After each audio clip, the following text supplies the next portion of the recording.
nirbandham. Ichi shushuma nirbandham. Tapa paramam astita. Vidatsvanantaram yuktam. Swayam tribhuvaneshvara. Iti srushuma nirbandham. Tapa paramam astita. Vidatsvanantaram yuktam. Swayam tribhuvaneshvara. Iti shruma nirbandham. Tapa paramam astita. Vidatsvanantaram yuktam. Swayam tribhuvaneshvara. Iti shruma nirbandham. Tapa paramam astita. Vidatsvanantaram yuktam. Swayam tribhuvaneshvara.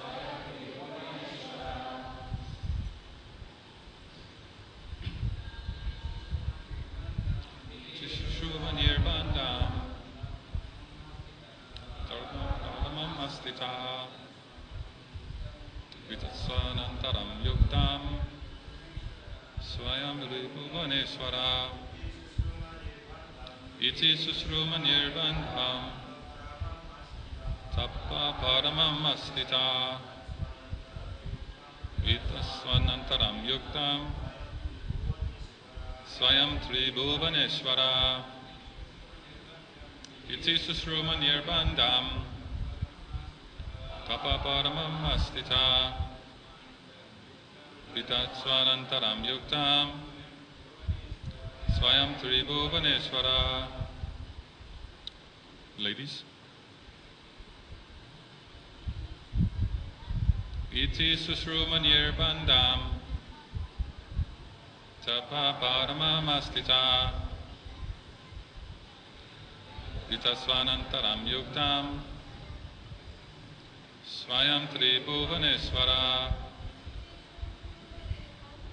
Iti sushruma nirbandham. Tapa paramam astita. Vidatsvanantaram yuktam. Swayam tribhuvaneshvara.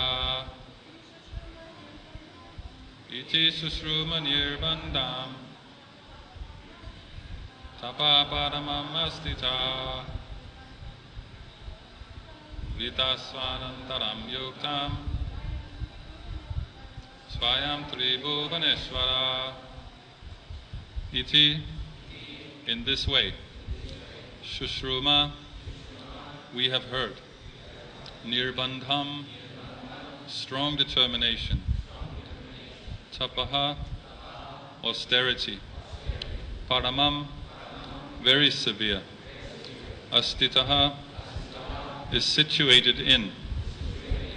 Vidatsva, please take steps. Anantaram, as soon as possible. Yuktam, befitting. Swayam, yourself. Tribhuvaneshvara, O Master of the three worlds. Translation and purport by His Divine Grace, A.C. Bhaktivedanta Swami Srila Prabhupada, Prabhupada Ki. O Lord, we have heard from reliable sources that in order to obtain your post, Hiranyakashipu is now engaged in severe austerity. You are the master of the three worlds. Please, without delay, take whatever steps you deem appropriate. Purport. In the material world, a servant is provided for by the master, but is always planning how to capture the master's post. There have been many instances of this in history. Especially in India during the Muhammadan rule, many servants by plans and devices took over the posts of their masters.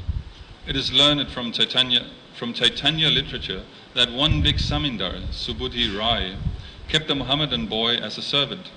Of course, he treated the boy as his own child, and sometimes, when the boy would steal something, the master would chastise him by striking him with a cane. There was a mark on the boy's back from this chastisement.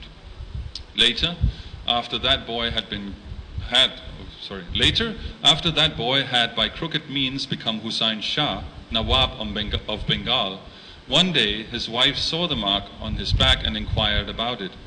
The Nawab replied that in his childhood he had been a servant of Subudhi Rai, who had punished him because of some mischievous activities.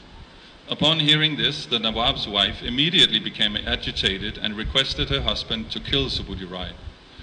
Nawab Hussain Shah, of course, was very grateful to Subudhi Rai and therefore refused to kill him. But when his wife requested him to turn Subudhi Rai into a Muhammadan, the Nawab agreed. Taking some water from his water pot, he sprinkled it upon Subudhi Rai and declared that Subudhi Rai had now become a Muhammadan. The point is that this Nawab had been an ordinary menial servant of Subudhi Rai, but was somehow or other able to occupy the supreme post of Nawab of Bengal. This is the material world. Everyone is trying to become master through various devices, although everyone is servant of his senses. Following this system, a living entity, although servant of his senses, tries to become master of the whole universe. Hiranyakashipu was a typical example of this, and Brahma was informed by the demigods of his intentions. Om Agyanatimirandasya Janandana Shalakaya Chakshur Unmilitam Yena Tasmai Shri Gurave Namaha Sri Chaitanya Manobhistam Stabitam Yena Bhusale Swayam Rupa Gadamayam Dadati Swapatantika Vansha Kalpa Tarubhyasya Kripa Sindhubhyeva Patitanam Bhavanebhu Vaishnavibhyo Namo Namaha Jai Shri Krishna Chaitanya Prabhu Nityananda Shri Advaita Gadadhara Shri Vasari Gaura Bhakta Vrinda Hare Krishna, Krishna Krishna, Hare Hare, Hare Rama, Rama Rama, Hare Hare.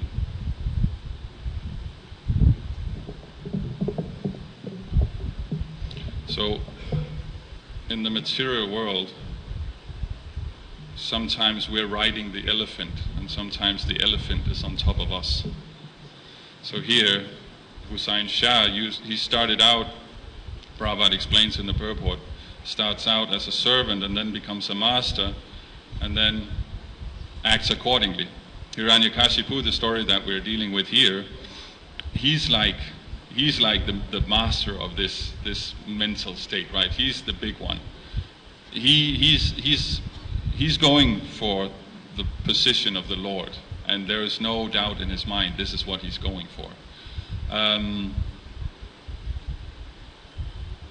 And how is he doing that? He's doing that by performing austerities and by following the Vedic injunctions. So he's intelligent. But there is a problem because the false ego kind of thwarts his intelligence, because how are you going to take the post of he who has made the rules by following the rules? There's a kind of a logical gap there. There's something that doesn't make sense, but by his determination he kind of forgets this aspect. So the fabric of society will suffer from material consciousness, right?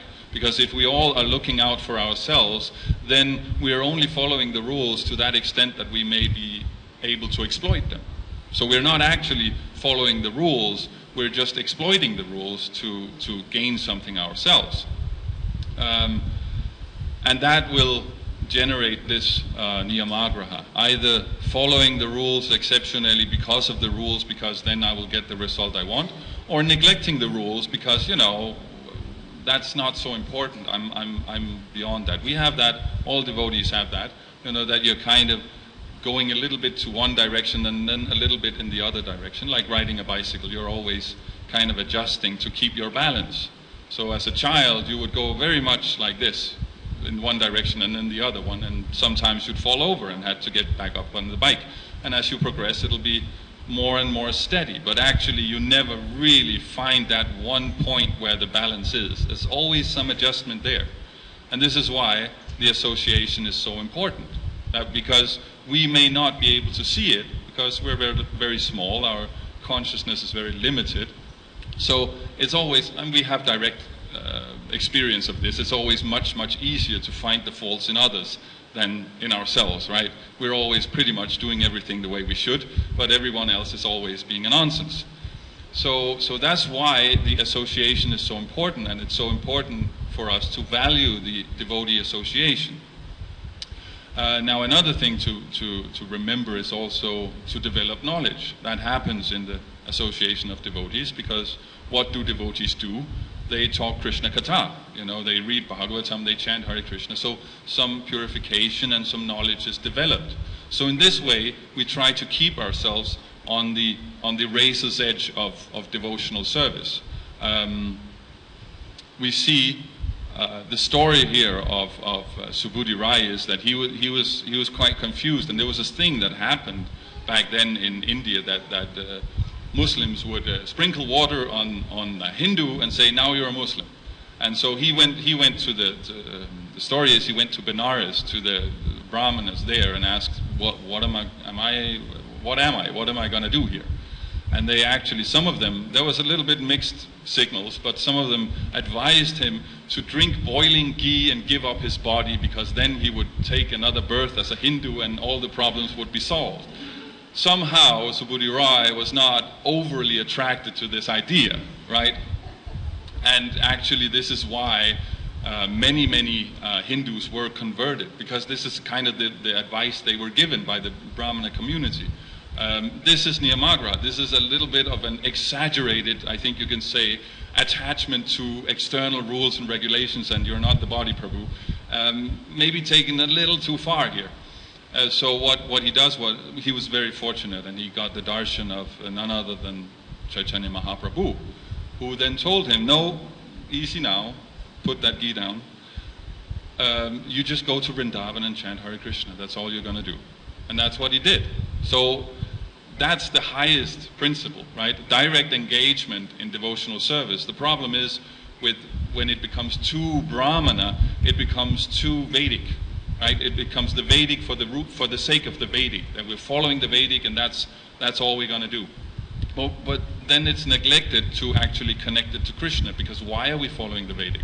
Why is it Vedic? It's Vedic because Krishna likes it. That's how he likes to interact. So if that connection is not made, that we're actually doing it for Krishna, then it's useless. It's nice useless, it's regulated useless, it's clean useless, it's, pleasant useless. The key word here being useless. See, I'm repeating that. That's another Vedic principle. If you repeat something, that means that's the point, right? So it's useless. It's not gross material, Hiranyakashipu, demon, fire out of your nostrils, useless, but it's just pleasant, pious, useless. That actually, if you don't connect whatever you're doing, your activities, to Krishna, they're useless. Now, if you do connect them, they're glorious. So the activities are secondary. It doesn't actually matter so much what the activities are, as long as you sincerely are doing it for Krishna. So then the next conclusion is, that's great. I can do whatever I want. I can play video games for Krishna, right? Or I'm from Southern California, so I'll wear a baseball cap and a polo shirt for Krishna, and that's all great. You can. That's fine. But we should remember that's usually, we would say, that is the beginning stage of devotional service, where we still have an identification with our material background. You don't just change from one day to another. You develop some faith, and then you engage in the process, but you still have your identification from your, shall we say, previous life with you. So it's glorious. You just connect that with Krishna. We say, fan the spark. Wherever there is some attraction, some enthusiasm, that's what we work on. And then all the other things, they kind of go away themselves, right? That's sometimes the problem we have when we're preaching. We're focusing on externals. You shouldn't eat meat, you shouldn't go clubbing, you shouldn't gamble, or these things, right? But before the attachment to the process has happened, or that we've seen we've had this higher taste, before that has happened, it doesn't really work to say what people can't do. We should never take something away from people, right? So we just preach what is good, give them prasadam and chant Hare Krishna and kirtan and all that, and then at some point they're going to come themselves and say, I stop eating meat. because they figure these things out themselves. So we keep it on the positive. But then we have to keep moving, because then if we have this, cup half full, half empty, right? We go for the half full part, because that's inspiring. It makes people want to take part, but then at some point it can make us lax. If we know it doesn't matter what we're doing, I'll just do my video games for Krishna, then we have to point out at some point that, well, the cup is half full, but it's also half empty. It's both. So let's start working on the half empty part. That's where we can say that the Vedic comes in. That we can say, okay, these things are actually given by Krishna because he likes them. So rather than connecting what we like to Krishna, which is great, then we try to connect what Krishna likes to Krishna, which is even greater, right? So you can be a pure devotee, a pure neophyte devotee, by connecting all your desires to Krishna. I have all these desires. I like intellectual stuff, so I started studying when I came to Krishna consciousness. It was a thing that I liked, so that was my desire. I connected it to Krishna, and now it's become purified, so that now I'm just doing it for Krishna. It's not like my personal desire, it's just my service. So in that sense, you can become a pure neophyte devotee. Usually we say that pure devotee starts from madhyam, and when you're nishta, when you're steady, all your activities are engaged in Krishna, and we say nishkama, without material desire. But actually, the pure devotee state can actually start from before, as long as you understand that Krishna is the objective. He is the reciprocant. He is all the qualities, and as long as you've acknowledged that and you've accepted that and you work from that platform, even though you still have these desires, they are now connected with Krishna, and it's only a matter of a little bit of time before they're purified, so that you're actually doing it for Krishna, right? So that's where we start. We start with our own desires, because there is no real niskama. It's a quality of life, that there is desire. If there's no desire, then practically you're dead. Take a live body and a dead body, there's a difference. A dead body, there's not a lot of desire going on, right? So that's why Prabhupada says, when he talks about Mayavad, he talks about spiritual suicide, because they want to erase all desires. So then there's nothing going on, because any activity comes from some sort of desire. What we want to do is, we want to put our desires in line with Krishna's desires. And anything can be connected, because Krishna's qualities are unlimited. We just have to connect them in the right context.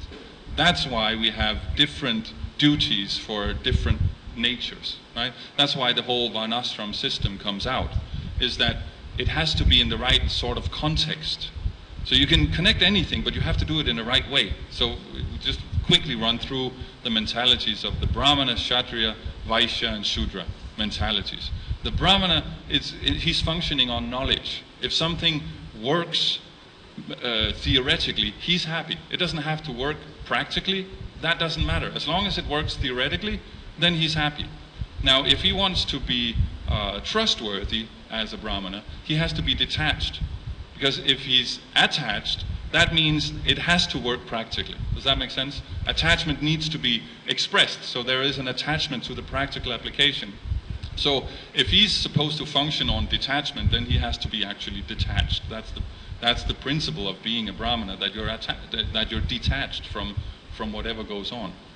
So then the Kshatriya, he needs it to work theoretically, but also practically. He has to see that there's some result going on here.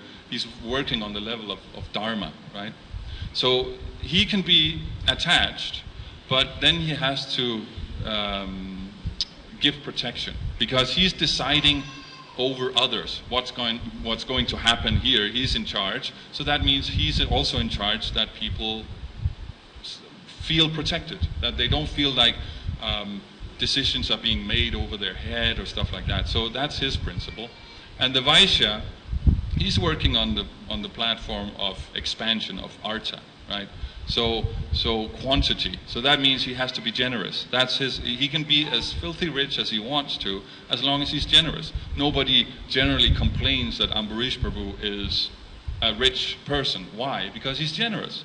He's doing so much for the community. He's engaging that wealth. He's not a miser. He's just a devotee. When he's walking around, that's just the devotee walking around. So it works out. Everybody's happy.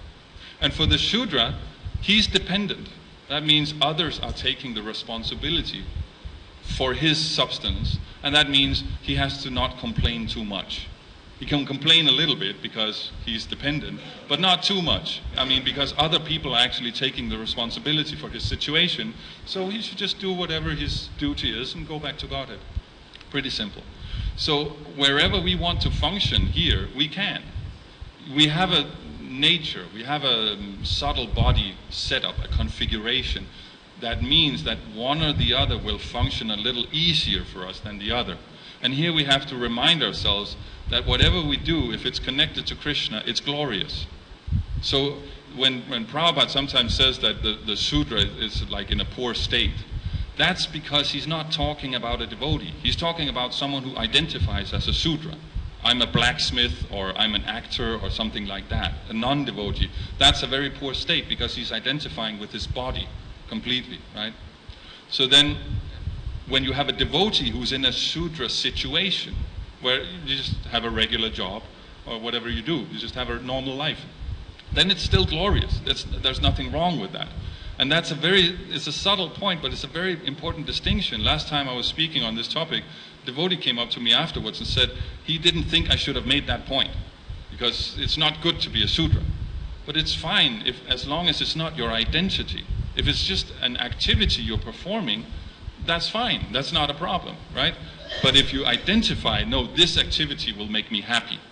No, connecting this activity to Krishna, that will make you happy. And it can be any activity. So we all want to be the big guys, right? Hiranyakashipu wants to be the big guy. Hussain here wants to be the big guy. Everyone wants to be the big guy. And who are we always complaining about? The big guy. So why do we want to be the big guy?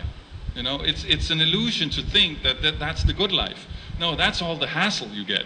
You know, like the guy coming and complaining. It's not a big deal for me, and he was very nice. But still, I get a lot of opinions when I travel around and speak on these topics. I mean, don't even get me started on the temple presidents around the world. They're getting so much flack from anything that's wrong. It's the temple president's fault, right? So actually, the Sutra position is a good position. You just do your duty, chant Hare Krishna, go back to Godhead, Hari Bol, right?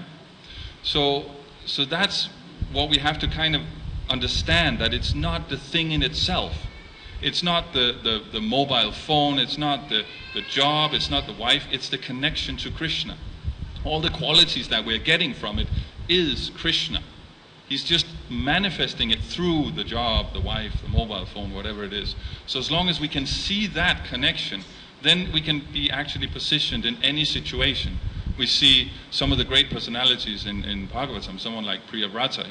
He goes into the Grahastha life, and there's a great family lineage from him with Rishabhadev and Bharat Maharaj and all these. And they're just doing it because that's the service. They're not attached. It's not that they're overly lusty or anything. It's just that's just the framework of their devotional service. So it's perfect. It's glorious, right? The situation is just that. The situation. Now, what are you going to do with it? Are you going to exploit it, or are you going to offer it in service to Krishna? That's your two options. There's no third option. So, you know, I mean, intellectually, the choice should be pretty easy, right? You offer it in service to Krishna. And if we see people that we like are generally people who are using things for the benefit of others. So when people like you, then you are happy. It's mechanics. It's not something mystical. We just have this tendency, this false ego, this polluted consciousness that always is there asking us to exploit, right? And if we listen too much to that, then we become confused, like Hiranyakashipu here. He thinks that he can follow the rules to become greater than the guy who made the rules. That's not going to work, and yeah, we'll see as we go along how that is not going to work. And in the same way, when our mind takes over, we start to, reality becomes a little bit distorted. So I'll give you an example from my own life. I was in New York last year, and I was doing some Pujari service for the Bhakti Center in New York. And it was one of the first days, and I was finishing up after the Rajbhog offering. And I found in a cupboard, I found a box filled with maha sweets, right? You have your burfi, you have your cookies, your sandesh, it's all there. And immediately you get these two guys, good Kadamba, bad Kadamba, right? So bad Kadamba says, take the box. Nobody's here, just take the box, leave, it's yours. So good Kadamba says, no, don't take the box, only take 3. Because that way you can keep taking every day and nobody will notice. So, you know, it works out like that. And so, yeah, good Kadamba, he's good. So that's what happens when the mind takes over. It becomes like, what's the word? Not absolute. Relative, yes. Relatively good Kadamba. You know, as long as he's not as bad Kadamba, then we can work with him, right? So we just, whenever we want to justify something, we just find something that's worse than what we want to do. At least I'm not doing that, so then that means what I'm doing is good. So we have to connect it with an absolute standard. That standard is the Vedic paradigm, right? That standard shows this is what we like, this is what we don't like, right? Again, it's not enough because it has to be connected with Krishna, but it is the standard. That's why Krishna gave it. Prabhupada says it's like the manual. When you get any kind of appliance, you always get a manual. This is how it works. If you want it to work out, this is how you use it. So this is how you use the material world. So Bhagavatam, you can say there are you can gain 2 things from the Bhagavatam. You can get out of the material world, or you can learn how to actually enjoy the material world. We see Hiranyakashipu here. He's following very, very strictly. Much more pious than any of us will ever be, right? That's why Lord Brahma finally has to come down and say, look, you're freaking us out here. Is there something, can I do you any favors here? Because he's so austere and so pious that he's actually disrupting the planets and stuff like that, fire coming out of his head and all sorts of things. And he must be thinking at this point, this is going pretty well. You know, I'm doing pretty good here. But of course, there is this more than, you could say, quantum leap from actually perfecting yourself materially. We see also Dhruva Maharaj. He becomes perfect materially because he's so austere. But from that to actually overtaking the post of the Supreme Lord, of course, it's never going to happen. So what's the point for us to learn there? Well, if Hiranyakashipu couldn't become materially satisfied, because he was frustrated pretty much the whole trip through, what's our, perspective? How would we become materially satisfied? So we should be careful not to think that these material situations have any value on their own. Like, I will be the big guy, I will be rich, I will be beautiful, I will be big scholar, whatever, that this has any value on its own. It doesn't have any value on its own. We will be frustrated. As soon as we get it, whatever we think will make us happy, that just moves back to our sambandha. We have sambandha, abhideya, prayojana. Sambandha means relationships, our situation, where we are. Abhideya means the activity we perform. And prayojana means the result that we get. So we have this material prayojana, this material result we want to get. I want to, I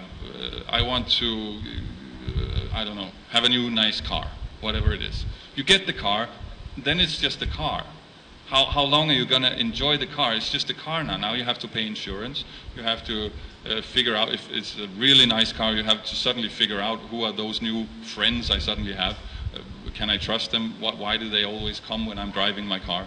There's so many problems. It just becomes part of your situation. Now you have to deal with that. And the more material you put onto that situation, the more confusing it gets, the more heavy it gets with decisions. So that's why we advise renunciation. Renunciation doesn't necessarily mean that you live under a tree and you only have like a kolpin. That you can do that if you really are into that, but most people aren't. It just means that you always remind yourself of that connection between the thing and Krishna. Why am I doing it? You take it from the sambandha, from the situation, over to the abhideya. What is it good for? Why am I using it? So Bhagavatam easy, beadbag pretty easy, coffee table a little more difficult, but not impossible. You know, you can have a program, devotees come over, you can have Krishna Katha. The environment is important in that situation, so coffee table is connected, right? Brushing the teeth of your daughter. One devotee asked me a few months ago, how do you say you can connect anything, so I'm brushing the teeth of my daughter, how do I can say it's connected, but is it really? You know, that's the problem. Sometimes we say, oh, it's all Krishna, but are we actually connecting it? So let's have a look at that situation. Well, there's some regulation, because I'm guessing that he's not brushing the teeth of his daughter just randomly because he just feels like it, like 2:30 in the afternoon. I know I'm going to brush the teeth of my daughter. No, it's morning or it's evening. She's going to bed or she's rising up. I mean, so there's some regulation there. Okay, Krishna likes that. Krishna likes regulation. If you want to make something work, if you want to be trustworthy, regulation is good. Relationship with the daughter is developed. We shouldn't become a parent unless we can deliver our children from the clutches of Maya. So that relationship is important. You can build relationship with your daughter by brushing your teeth. Relationship is always manifest through some activity. So there it is. This particular devotee, his wife is not a Hare Krishna. She's a Christian, but she's quite favorable. So when he's doing his duties nicely in the house, she is also inclined to be favorable to whatever it is he does and says. So he's also favorable to the devotee. So that relationship is also nourished. And cleanliness, brushing teeth, cleanliness, all these things, Krishna likes it. So then there it is, it's connected, right? But we have to actually do it. We can't just say, oh, it's all Krishna, it's all connected, and then go about our business, because then again the mind takes over, right? So, Bhaktisiddhanta Saraswati Thakur, he makes the point in his Brahmana and Vaishnava that there are verses in the Shastra that says these things are not so important, that following Vedic and these Varnashrama and such, it's not so important. But he makes the point that these are to not discourage the neophytes, right? No, those who are just beginning should not be discouraged by all the rules and regulations, because it can be quite daunting when you're just starting out with. I remember for myself, it was like a whole trip just eating. You know, what can I touch and what's God's and what's mine and the whole thing. When you get it down, you don't even think about it, right? But in the beginning, it's like a whole mental trip. So we have these verses saying, don't worry so much about these things and the Vedic, and you know, we're just devotees. But they're only to discourage the beginners. So we shouldn't take these verses and say, see, I'm advanced because I'm following these verses. No. When you become more advanced, you slowly you regulate yourself more and more, and you would follow these things. When it says that we don't follow Varnashrama, or I'm not a Brahmana, I'm not a Kshatriya, we are saying that it's not the prayojana, it's not the goal.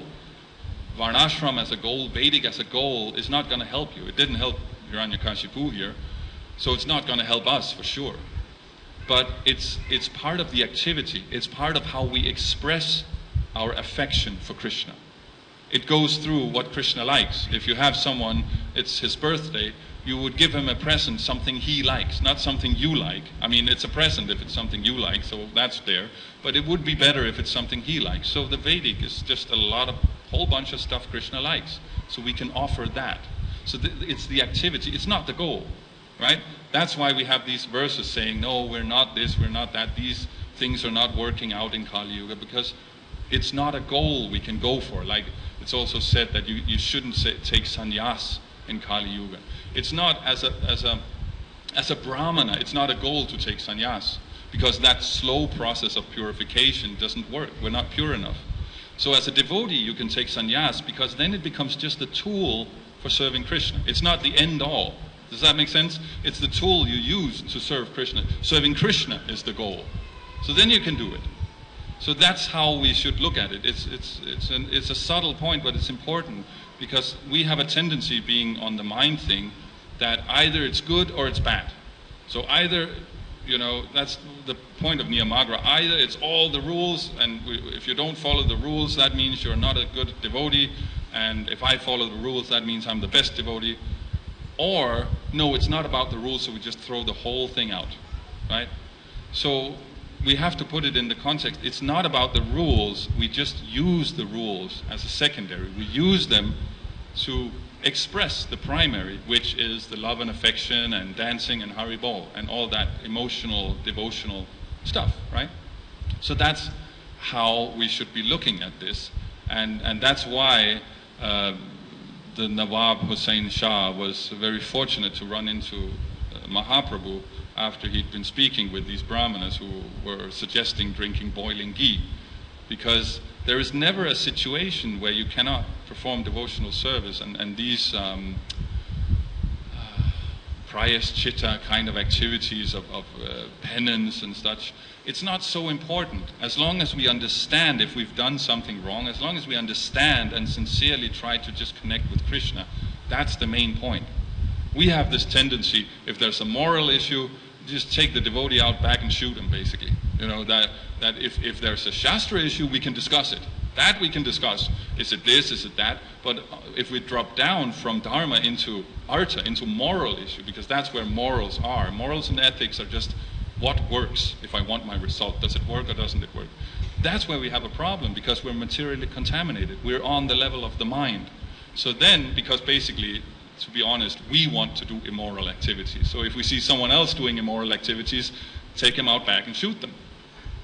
But actually, that's where these verses come in again, these nice verses, that even if someone commits the most abominable activities, he's still to be considered saintly because he's firmly fixed in devotional service, right?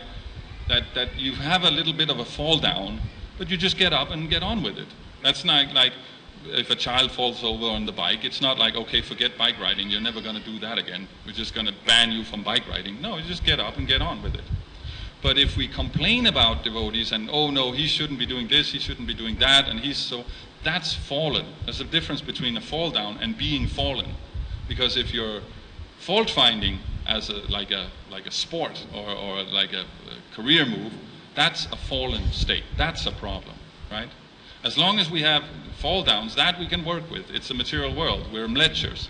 We've been given the highest and we come from the lowest. It's naive to think that there won't be fall downs. Bhagavatam is filled with fall downs. Bharat Maharaj, he was on the level of Baba and he got attached to a deer. So he had to take birth as a deer. So what's, Ajamil, the story of Ajamil. So many stories are there. It happens. But what we should be doing is to just get on with it. Instead of getting all absorbed in, oh no, what is happening here? We can never trust anyone again. There's only Prabhupada. Well, Prabhupada is the number one, but we're also there, and we should be serving each other, right? So someone has a little bit of a fall down, we should have compassion, right? But how can I help you so this won't happen again? That's how we develop as a community, right? And then we'll all go back to Godhead. It'll be quite easy, actually. If we have nice association, if we give nice association, then this process is actually quite straightforward. But as long as we nurture this good Kadamba, bad Kadamba thing, if we still have some attachment to that mental anartha, then it'll be very difficult. So that's the problem that we're dealing with here.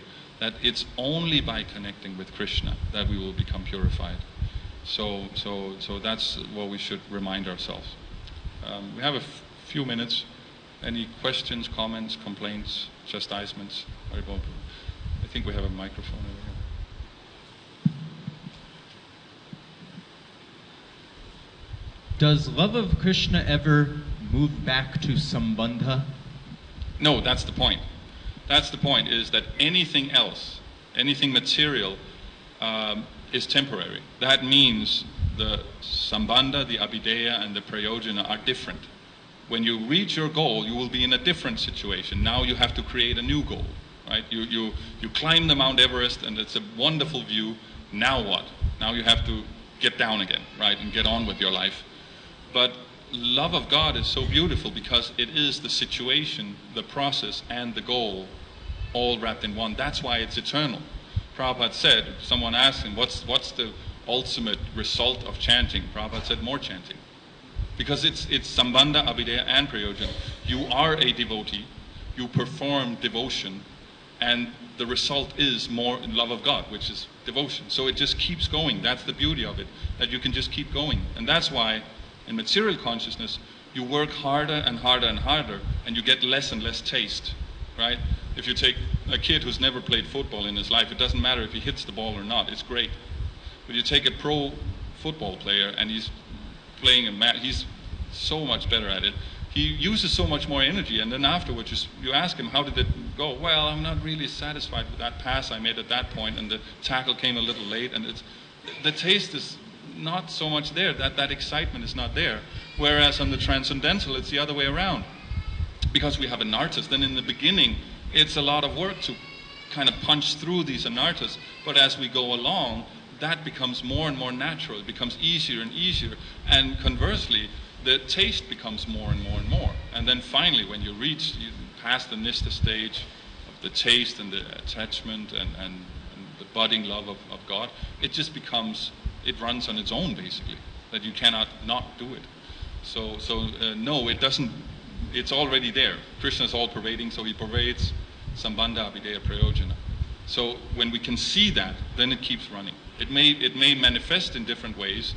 Sometimes Radharani is doing one thing, sometimes she's doing another thing, but it's all love of God. So it just keeps running like that. Does that make sense? Yeah, so that's the only way we can be happy. Yes, Hare Krishna. Microphone.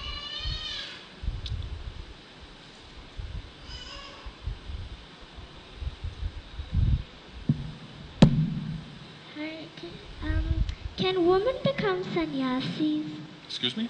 Can women become sannyasis? Can women become sannyasi? Yes, she can, because sannyasi, depends how we look at it. Sannyasi as a state of mind, a woman can very much become a sannyasi. So that's what we want to achieve. Now, when we're looking at sannyasi as an ashram, then it is generally not recommended, because the female mentality is generally more directed at details. That means they can generate a very nice environment, but they're also a little bit sometimes dependent on that environment. So the ideal preaching environment for a lady would be in a home where you can invite and you can have kirtan and prasadam, and it's very nice environment, and then people will be very persuaded by that. Now, the environment I'm sitting in right now, there's just a chair and a microphone, and that's it. So there's no environment for me. If it becomes a little uncomfortable, if someone starts asking challenging questions or something, I'm naked here, I'm just on my own. So that's generally, for a man, a little easier to work with that environment, because we have a tendency to be a little bit impersonal. We can do stuff and we don't really care what people think about it. So you notice sometimes a man, he can have a hobby, nobody knows about it, he goes to the basement and like model trains or something. He doesn't care what people think. So for a woman, it's more of a social thing. So that's why the ashram of sannyas is generally not ideal for women, because there's no environment. There's nothing to work with. So when we talk about can women take sannyas, on a state of consciousness, yes, absolutely, no problem. But as an ashram, generally we would advise against it. Does that make sense? Yeah, so like that.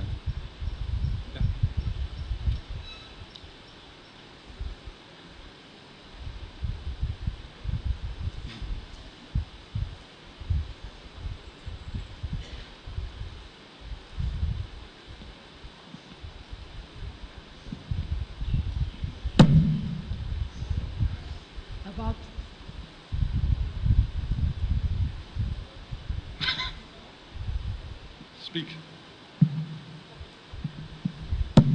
About the sweets. The sweets, yes. If I was in your situation, yes, my mind will say, don't do it, don't take any sweets because it's stealing, and yes, stealing is not good. Yes. But I would like to have a more Krishna conscious thought. Not only because it's moral or not immoral. Yes, exactly. That's the point. So what you thought? That's why I used that example, because it's maha. So I can't actually be held accountable for a moral offense when we're dealing with the Bhagavan level of Krishna. I took the sweets because there are no rules when we're dealing with maha. So you come with your moral arguments, I'm just going to say Hare Krishna. So I took the sweets, and the only 3, because that way I could keep going, you know. So that's how you do it. And yeah, you can come with the moral argument, no, you shouldn't. And if someone would have noticed and kindly asked me to stop taking the sweets, I would probably have stopped taking the sweets. But no, I took the sweets. Yes, it was very nice. They were very tasty, especially the cookies. I just took it an example. Okay, forget sweets. Oh, that's difficult. Sweet is mode of goodness, so we should, you know, expand the mode of goodness. You want a different example? No, I want to know, in that kind of situations, Yes. normally my mind says, don't do it because it's not moral. Yes. But I would like to have higher thoughts, higher reasons. Higher vision. Well, usually there's no difference between. I mean, that's what we're looking at usually. That from a moral perspective and a dharmic perspective, there's no real difference, because that's why it's dharma. It's because it works also on the level of artha. Does that make sense? We say dharma, artha, kama, moksha. So if you have dharma, then artha will work out. So if it's wrong on a moral level, usually it's also wrong on a dharmic level. But dharma is just a little more, you take more into consideration. So that's Arjuna's problem in the beginning of Bhagavad Gita. It's wrong on a moral level. I shouldn't be engaged in violence. I shouldn't be, the whole society may collapse. It's pretty good arguments he's bringing up. But Krishna says, no, because that's not what we're talking about here. We're talking about upholding dharma. I mean, ultimately, we're talking about pleasing Krishna, but we're talking about someone who's stealing the kingdom here. So you have to do it, even though on a level it's wrong, but on a higher level it's right. So other example, you're driving in your car, it's a red light. Can you cross the red light? No. But you're in an ambulance and you got a guy in the back who's dying from a heart attack. Can you cross the red light? It's immoral actually to stop, because we're talking life and death here. So that's the problem of moral, is that it's a subjective context. You're looking at it from a subjective point of view. And it will work out in many cases, but some cases it won't. And when we are looking at it subjectively, it will be usually when we have a big fit over morals, it's because we have an anartha on that point, right? So for me, like politics is not a big deal. So who's in charge of Mayapur on the like management level, I don't much notice, because I'm reading a book. That's what I'm doing. For others, it may be a big deal. You know, this guy, you know. But that depends on what world you're in. That's you may consider it moral, or it's not so important. Now, on the level of dharma, there's a certain way these things work. So then Varnashrama, we could say that, okay, you're in management, you have to protect whoever it is you're dealing with. That's just Shastra. So if you're not doing that, then it's not going to work. Does that make sense? So it's more, sometimes, or usually when we talk morals and ethics, we say, no, we're just being practical. But actually it's the other way around. Dharma, that's practical because it takes into account the actual nature of things. Not just this specific nature, this specific situation. It may work out right now, but then a little bit down the line, you get the reaction for whatever it is you're doing. So if you really want to be practical, you just go back to Godhead. A little less practical, okay, at least follow Dharma.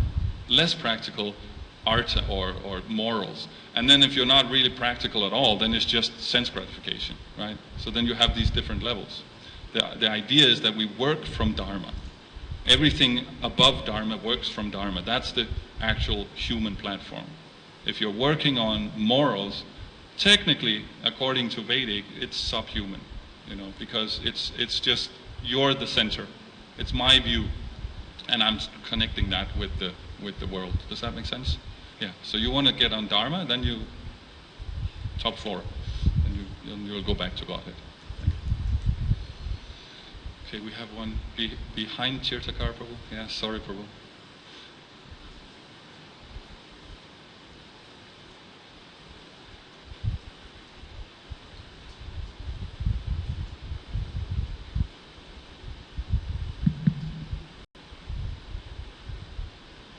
Jai, Hare Krishna. Hare So I Krishna. just want to mention that you mentioned the actions connected to Krishna.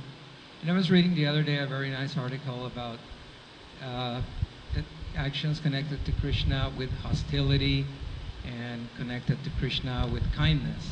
With hostility? Hostility, yeah. And it made a really nice example of, Kamsa, how he was always thinking about Krishna. Yeah, yeah. But he didn't want his happiness.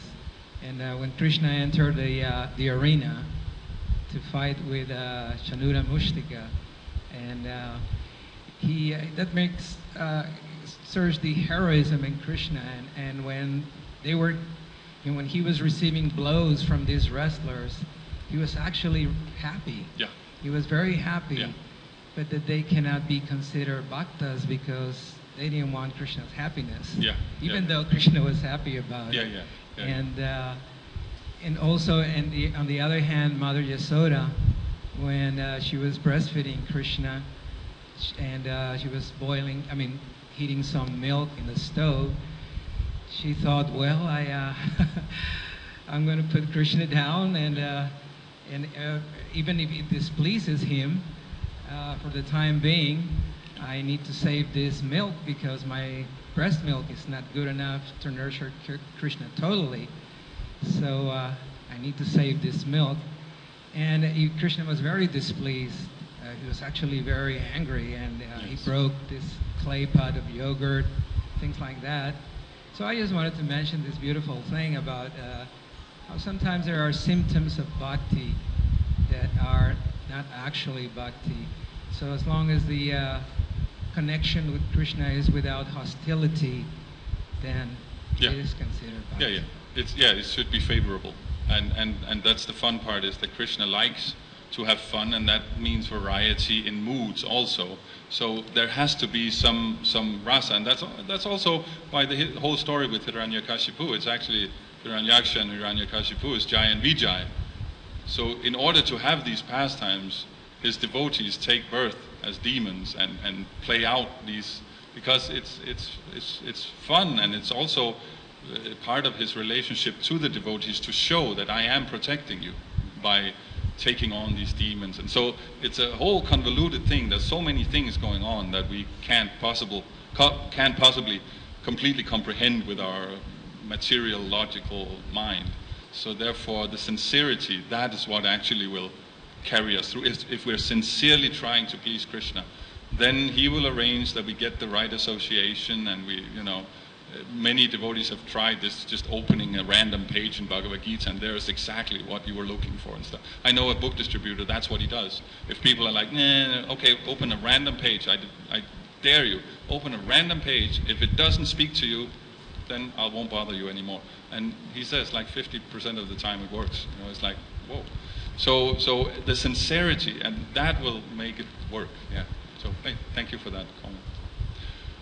Hare Krishna. Hare Krishna. When the Nawab Hussain Shah sprinkled water on Subodhi Roy, does he actually become a Mohammedan? Or is it just a custom? If he actually became a Mohammedan. Does he? Well, he said that now you're a Mohammedan. Yes. So no. No, because Bhaktisiddhanta Saraswati Thakur, also in Brahmana and Vaishnava, he makes the point that where is this Brahmana? What is it? The body? Is it what is it? Is it the ashram varna? Where is it? Is it the soul? No, the soul is transcendental. It's not the soul. It's also not the body. The body is dead. It's 5 elements. No, it's the mentality. It's the behavioral pattern. That's what's the Brahmana. If he's regulated, if he's clean, that's what's the Brahmana. That's why someone can take birth as a mleccha and actually be a Brahmana. Someone can take birth as in a Brahmana family and not be a Brahma Bandhu. So in the same way, you sprinkle some water, it doesn't make you a Muslim. Adhering to the doctrine of Muhammad and Islam, that's what makes you a Muslim. So you can't just go around forcefully converting people. That's not how it works. Does that make sense? That no, it's the mentality. If you have the mentality of Brahman, everything is seen in relationship to Brahman, then you're a Brahmana. Doesn't matter what body you have. So, is that okay? Thank you. I'll ask in private. Oh, that was what you were going to ask? No? Oh, private. Ooh. Okay. Rantaraj Srimad Bhagavatam ki, Srila Prabhupada ki, Ananta Koti Vaishnava Vrinda ki. Prasadam ki. Hare Krishna.